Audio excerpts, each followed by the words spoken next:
প্রিয় ভিউয়ার্স, আসসালামু আলাইকুম।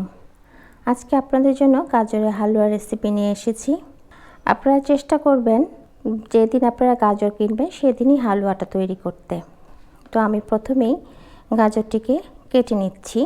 প্রথমে আমি মুখটা কেটে নিব এবং নিচের এইটুকুন অংশ কেটে নিব। নিয়ে একটি পিলারের সাহায্যে আমি এটাকে ছিলে নিচ্ছি। ফ্রেশ গাজর থাকলে আপনার হালুয়াটা খুব সুন্দর হয় এবং রঙটাও খুব ভালো থাকে। এইভাবে প্রত্যেকটি গাজরই আমি ছিলে নেব। এখানে আমি 1 কেজির মতো গাজর নিয়েছি। আমার গাজরগুলো ছিলানো হয়ে গেছে। এগুলো আমি আবার একটু পরিষ্কার পানি দিয়ে ধুয়ে নিয়েছি। ধুয়ে একটা টিস্যু পেপার দিয়ে মুছে নিয়েছি যাতে পানি আর না লেগে থাকে। আমি এর জন্য একটা কাটার মেশিন নিয়েছি। আমার কাটার মুখগুলো একটু বেশ মোটা এবং একটু বড়। আমি এখন এগুলোকে কুচি করে নিব।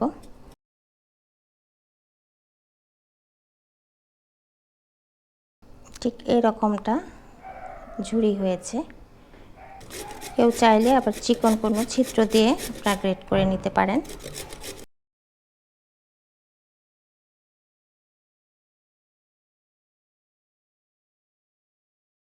আমি এখন রান্নায় চলে এলাম। প্রথমে আমি চা চামচের 3 টেবিল চামচ ঘি দিয়ে নেব। এর মধ্যে আমি কাজু বাদাম কিছু ভেজে নেব। ভাজার পর আমি কিছু ভেঙে দিব বাদামগুলো, আর তার সাথে 1 মুঠো কিশমিশ। এটা যার যার পছন্দ অনুযায়ী দিবেন। এটা আমি একটু ভেজে নিব। এই হালুয়াটা আমি ঘিতেই করব। চুলার আঁচ আমি মিডিয়াম থেকে লোতে করে রেখেছি। আমি বাদামগুলোকে বেশি লাল করব না, 2-3 মিনিট ভেজে আমি তুলে ফেলব।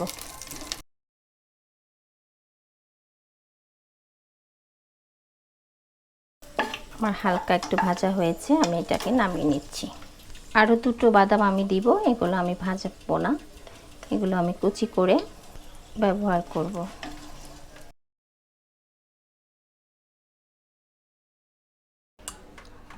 এখানে আমি আরও 1 চামচ ঘি দিয়ে নিচ্ছি।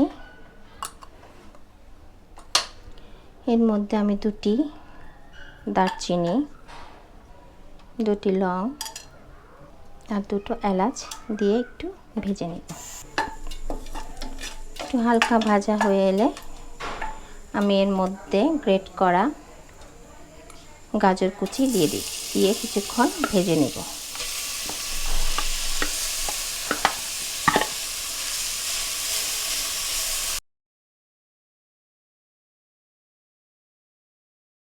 প্রায় 2-3 মিনিট ভাজার পর এখানে আমি গাজরটা সেদ্ধ হওয়ার জন্য লিকুইড দুধ দিব। আপনারা চাইলে লিকুইড দুধের পরিবর্তে গুঁড়ো দুধ লিকুইড করে নিতে পারেন। এখানে আমি 1 কাপের মতো লিকুইড দুধ দিয়ে এটাকে সেদ্ধ করার জন্য কিছুটা সময় ঢেকে রেখে দিব। প্রায় 2-3 মিনিট পর আমি ঢাকনা খুলে দেখে নিচ্ছি। প্রায় দুধটা শুকিয়ে এসেছে এবং গাজরও প্রায় সেদ্ধ হয়ে এসেছে। এই পর্যায়ে আমি চিনি দিব। এখানে 1 কেজিতে 1 কাপ চিনি হচ্ছে পারফেক্ট। আমি 1 কাপের থেকে একটু কম দিয়েছি, কারণ আমি মিষ্টিটা একটু কম রাখবো। আমি লাল চিনি ব্যবহার করেছি।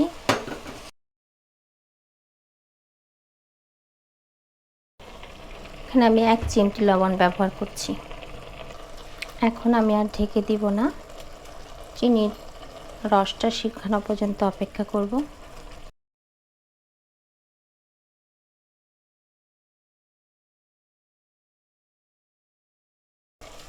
এটা প্রায় হয়ে এসেছে।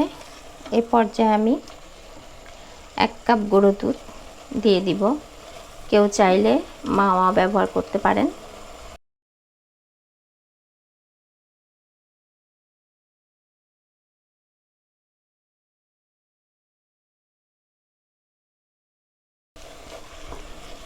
আপনারা এই পর্যায়ে মিষ্টিটা চেক করে দেখে নেবেন।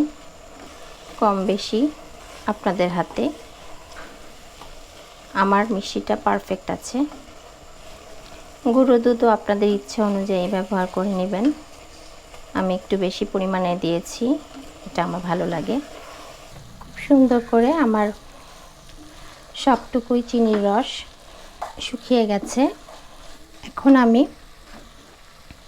এর মধ্যে কিছু ভেজে রাখা কাজু কিশমিশ দিয়ে দিচ্ছি, আর বাকি বাদামগুলো আমি ডেকোরেশনের জন্য রেখে দিয়েছি। নামানোর আগে আমি 1 চা চামচ ঘি দিয়ে দিচ্ছি।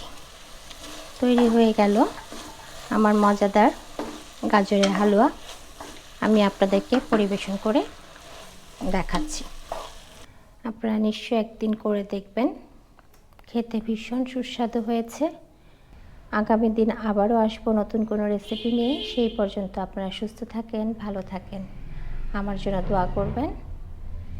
আল্লাহ হাফেজ।